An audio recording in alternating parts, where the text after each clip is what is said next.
I'm just here so I don't get fined.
Guys, ready to get rolling. What do you make of the offense Monday night? Okay, sorry, I can't hear. What do you make of the offense Monday night? Oh, what do you make of the offense Monday night? We need to produce more points. That's the bottom line. We need to avoid these times where we've stalled, and we've talked about it throughout the course of the year. But to have those 3 and outs consecutively on drives really puts our defense in a bind. Really puts us behind the 8 ball with the time of possession as these games go on. So we're continuing to work hard and get better as an offense to extend these drives. When we need to run the ball in some of those situations, we got to be able to get positive plays out of it. And then when we need to execute on third down, these plays need to come to life, and we need to keep doing a better job of getting guys open and working in the rhythm of the plays and executing at a higher level on third down. I know, you didn't have many plays on Monday night, but 10 carries to the running backs. Sure. Do you feel hamstrung in a sense not having Chris? I think I think I still feel terrible for Chris and the way it worked out for him, just the work he put in and type of shape he came in. But for us as a team and throughout the league, everyone's got to deal with injuries, and we got to be able to have that next man up approach. And for us, we talk about the number of plays and the number of runs. Well, for me, it comes back to when you have those 3 and outs, we just don't have enough plays to keep getting these runs going. And we're going to keep trying to work harder at extending those drives so that we can extend the amount of plays that we have within these drives, which is going to extend the amount of carries. And it all goes together. And right now we got to get out of that rut, and we got to get into a good complementary game and a full game like we're still working to do. What can Adrian Peterson do and bring to this offense? He came in and just you can see why he's one of the greatest of all time to play the position. Came right in, worked hard right from the start, right from the walkthroughs, in the meetings, treating it like he is in a new setting, so wanting to absorb and learn all the information. But a guy like him, he's been around. He's been around every type of play there is, every type of run there is. So he's able to pick things up very quickly, and just his positive vibe is really melted right into our culture here and the way that we approach every single day. Oh, go ahead. What's the challenge, though, against the 49ers defense? They're pretty good against the run the last few weeks in particular. Sure, they have such a great front. I know they've got a few injuries with those linebackers, but, they've been able to mix and match throughout the year, with moving Armstead inside or with Bosa, doing a great job against the run and the pass. So really dealing with that front seven, really being able to attack those guys and play behind our pads, play with great leverage throughout the course of the game, I think is a big challenge for us and something we're striving to do. Yeah, whichever backs end up kind of rolling in there, he's jumped right in and taking carries. We've spread out the carries throughout those guys, whether it's Rashad, Travis Homer, DJ, and now with Peterson in there as well, just getting all those guys. And Chad Morton's done a tremendous job of continuing like we've done all year to get everybody touches. So with how it plays out on Sunday, everyone's ready to go. Russell Wilson mentioned again today how up-tempo and how successful up-tempo has been in the offense. We've heard this now for 6 years in a row. This has been an ongoing thing about up-tempo. Sure. How hamstrung are you to try to go up-tempo when you're getting 6 plays a game? Yeah, I think that's the biggest thing that's hurt us from being able to run more up-tempo plays. You look at our touchdown drive early in the game where we're able to press the tempo some there, and then when you look at the 3 and outs, you're really not able to press the tempo of a drive when you're going 3 and out because you're not efficient, you're not ready to get into the flow or the rhythm of a drive. And then we can do a great job here when we do have some explosives and we go to tempo and we end up, with a turnover, with a penalty. So some of those self-inflicted wounds that, generally speaking, throughout the course of this year, we've done an excellent job taking care of the ball, and it's something we got to get right back to against the 49ers and not giving them any extra opportunities, especially coming off of a defensive turnover, so we can play that complementary football. How does it typically work? Will you and Russ talk on the sideline before a drive and say, hey, this is an opportunity to do it, or does Russ do it when you feel, when does it happen? Yeah, just organically throughout the course of each game. We're always ready to go into it in each drive, and if there's the time or the feel of that drive where you start to get the momentum building, feel like we can jump into an up-tempo setting, or if there's times where there's lulls, maybe within the game where we want to try to get to that up-tempo setting, those are the times where we look to get to it. But we're really built to get to that at any point in the game, and really comes down to being able to stack plays together so that we are efficient, we are able to jump into that mold more often than we have been able to. So will you tell him through the headset, hey, go up tempo now, or does he know on the sideline? You've already talked about Yeah, it. combination of both. Yep, combination of both. We'll always preview in between each series, what we're thinking about the next series, what we're looking to get to, what mode of offense we're looking to get to, so we're ready for it. And then when the plays hit or they hit the right way and we're on the correct part of the field, then we can jump right into our different tempos. Does the subbing play into that as well? Yeah, it plays into it every now and then, and the one thing that's a little bit unique in the NFL too, if the ball goes out of bounds on our sidelines, the officials have a tendency to stop the play, which happen to us every now and then. So the subs can happen, whether it's on our sideline or whether it's a receiver that was way down the field having to come out. So it does slow it down every now and then, but it doesn't necessarily inhibit our ability to get right to the line of scrimmage. Kind of diagnose what's happening. The ref might stand over the ball for a count, but we can still be able to play there and wait till the subs are under control and play ball from there. What can you do that you haven't implemented yet to fix it?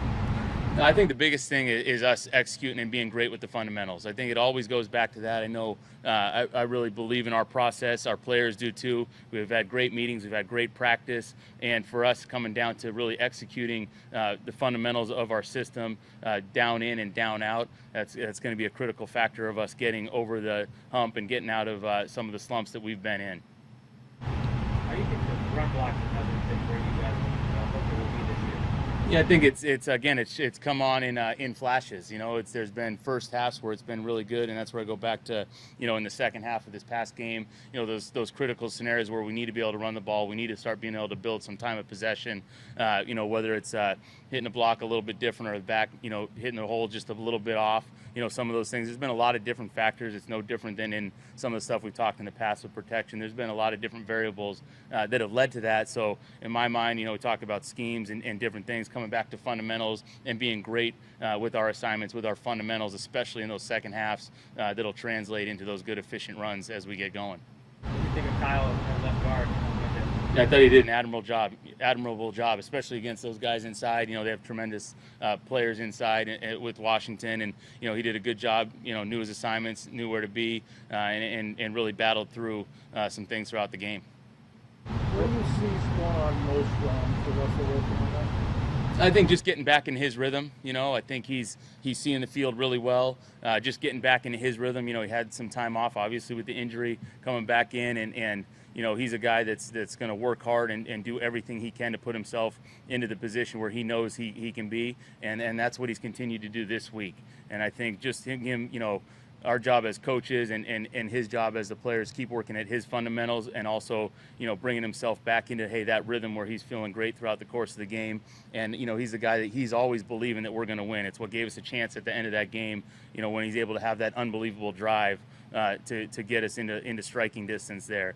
And so I think just his continued belief, his work ethic, getting back in the flow, and then just finding a rhythm like our whole offense needs to find for the course of a full game. What did you see on the last 2-point plays? What did you kind of see on that one? Last two, they did a great job initially with getting hands on and getting some reroutes, so it took a little extra count to really develop there. And then, Russ saw a window with Freddie popping in there, and then the backside DB popped off of DK crossing over at the last second to be able to make a play on the ball. He didn't have his first target until the third quarter. It sounds like that wasn't for lack of trying, right?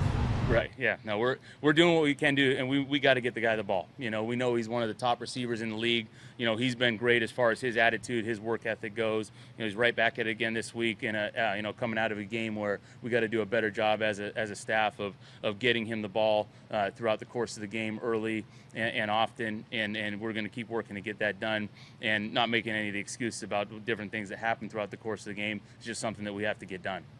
How much fix execution? How much is some of that third down stuff fixing that going forward? Is just resting some of the throws that he was missing on that? Yeah, I think like all the third downs, there's a few that I know he would love to have back and be able to make, and then also a couple of those plays where the protection can be a little bit more firm to give him a chance. So I know there's a little bit of pocket push on one of his to DK, but there's always going to be a couple different things on third down. That's where it's that rhythm, that flow to our offense that we really need to find, so we're established that full court press mentality that we want defenses to feel that we really haven't been able to generate so far.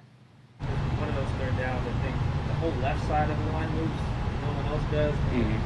How did that break down? Yeah, I think we can do a great job. We talked about it this week, early in the week, about getting the play in that timely fashion, getting in and out of the huddle, so we don't end up in some of those scenarios where if we do have a motion on those third downs where we're up against the shot clock, knowing that we're going to see a lot of these exotic pressures on third down where you might have to redirect some things. So anytime you're up against the shot clock and kind of that, getting ready to snap it, 5, 4, 3, 2, 1, and we're making some changes, you're susceptible to not being on the same page with the cadence, and that got us there. And so we need to continue to do a good job of getting in and out of the huddle, being up on the ball, and not ever being up against the shot clock where we're trying to snap it, and hey, the line might still be communicating some things up front.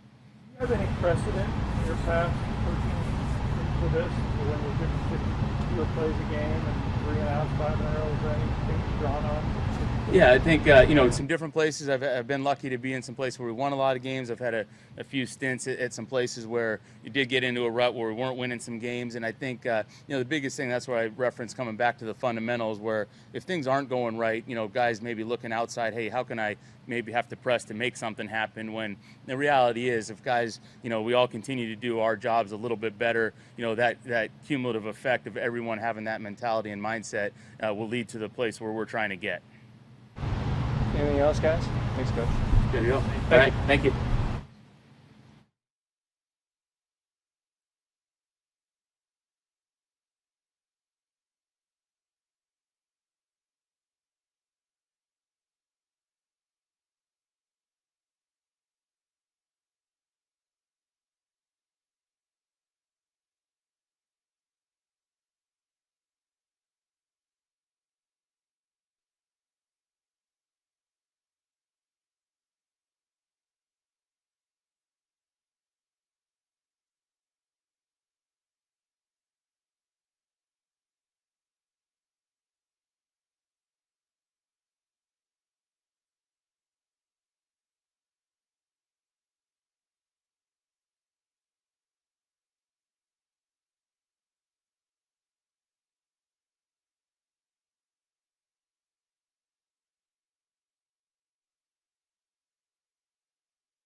That's about as warm as it gets.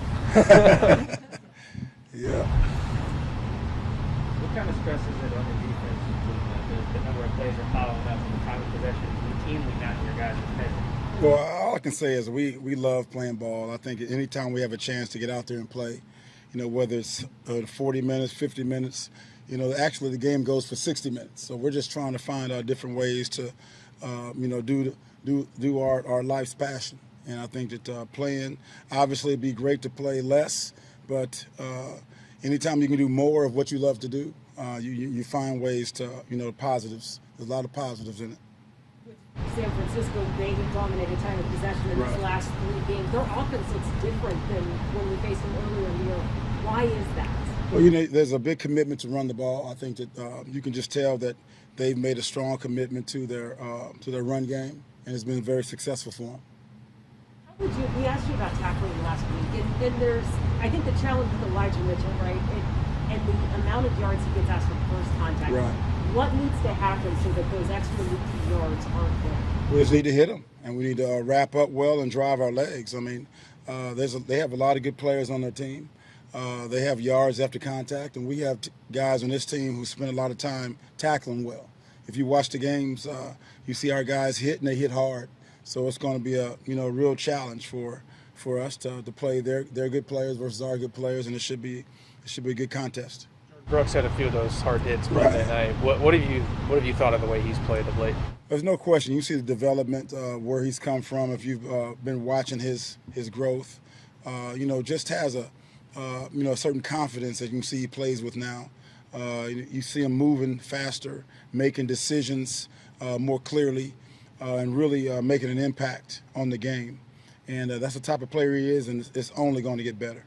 He's talked about needing to recognize the screen passes better.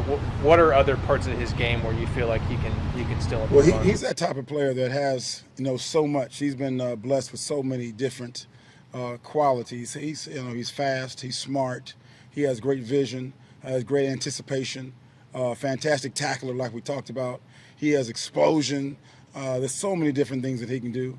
I think that he's only tipped, just a tip of the iceberg of what he can do. But as you can see, his development is right where it needs to be, and he's only getting better. He's the type of player that can really impact the game down after down. And he hasn't even had an interception yet. Wait till you see a ball in his hands and how he takes off. He played some running back in high school, so you'll see his explosion once he gets his interception. Carlos Dunlap only played 4 snaps, I think, one day. Was that just a matter of the rotations? Well, everybody's trying to get the other players in, and when one player goes in, another player has to come out. Everybody's talking about different edge guys coming in, and I think that you'll see a great rotation. But at the same time, if you see certain players coming in, that means somebody has to come out. So there's only 4 guys who can rush at one time. What did you think of L.J. Collier? He got to play quite a bit. L.J. Stepped in. I think across the board, the guys put good pressure on the quarterback. But as you saw, they need to finish the play. Like that quarterback was certainly, tough to get. He was ducking under their tackles. But at the same time, you'd like to see them finish the plays. But I think overall, the guys did quality work. What does Rasheed need to do differently, if anything, to avoid getting that flag the next time? It's hard to say. I think that, it's a call. It's a ref's call. I think that once you coach it and you analyze it, I think that as he's falling on the guy, you have to try to turn or make some type of gesture where you're not putting your full body weight on him. But at the same time, Rasheem is, if you know Rasheem, he's not trying to hurt anybody. It's just a matter of learning how to fall and showing the rep that you made some type of attempt not to put your full weight on him. Played under these rules? Sure. The money they make now? I'm sure. I'll follow all the new rules. No problem. When you guys stopped them on 3rd and 1 3 times in a row, what worked best then? Well, we practiced it. I think the guys were ready for it. There was no hesitation. There was clear decision making, and I think that they came to play. I think that the group as a whole has made a choice to play hard, to play smart, to play well, and to finish strong. And I think that's clear in the product that we're putting out. How much pride are you taking that from where you were in September, and I'm thinking about Minnesota and coming out of that? The season, as you know, if you've been around this game a long time, it never really goes exactly how you want it to. At the same time, you have to continue working, believe in your principles, believe in your players, and I think that you work hard and do things the right way. Longer, we'll outlast them. We'll outlast them, and we'll play better in the end. What did that last drive in particular show you about the defense? That they don't quit. They don't give up. They know that, there's a certain mindset that something always good is about to happen. You just keep playing, you outlast them, and you keep working hard, and something good is about to happen. And they truly understand that, and that's exactly what happened. Just give us 1 yard, that's all we need. And that was just the epitome of the last play. And we had just had a 4th down, 4th and 4 before that we all talked about, and we knew what we wanted to do, and we didn't convert. And then it's just a reset of downs. They were able to reset, not get down, just play high again, and something good was always about to happen. What role, if any, is the scheme and maybe the change of the fronts affecting the numbers for Benson and Carlos this year, rushing and passing? Specifically, seems like they're not as effective on 1st and 2nd down as they were last year. Well, it's just hard to say. Again, we're on the field a lot longer. Same time, we have a lot of guys in those positions. Benson Benson is kind of taking over the KJ role on 1st and 2nd down. So that kind of put him over there, and then that moved up, Alton. Alton played more last week, and same time you lose a little bit with Carlos. So it's just a give and take. Everybody's asking for this guy, then that means this guy's going to miss a few. So it's just the kind of way it works, and you have to kind of go with the hot guy at that point. At this point, do you just trust that the pass rush will start to turn around, or it looks like you got? You just keep playing, just like when they're driving on you and you go into the goal line. You just keep playing hard, and something good is about to happen. What's DJ doing over there? I think it's pretty much no one's throwing really, other than Eric. You're trying to jinx him now. You're trying to jinx him now. You're just playing hard. It kind of goes. Sometimes they throw at you, sometimes they don't. But you don't want them to start throwing too much because then problems happen. But DJ has been, he's been technique sound. He's been very confident, and he's been playing, quite well. I think Shane's blocked like 3 field goals since he has real kicks since he's been here. Right. Is that just a matter of his height, or is he doing something? Well, that's everything. If you watch, the way Rasheem practices, he has high value in, in blocking and rushing, and just his overall person. His type of style, his type of player, he just gives you everything he has, every down, every play. And when you have a guy like that, something good is going to happen. He has the right attitude, the right temperament. He never stops. He's just can't stop, won't stop. And with his ability and with his size and his speed, and you have the combination of can't stop, won't stop, that's a great combination for good stuff. Anything else, guys? Thank you, Coach. Great. Thank you. Thanks a lot. Thank you. All right.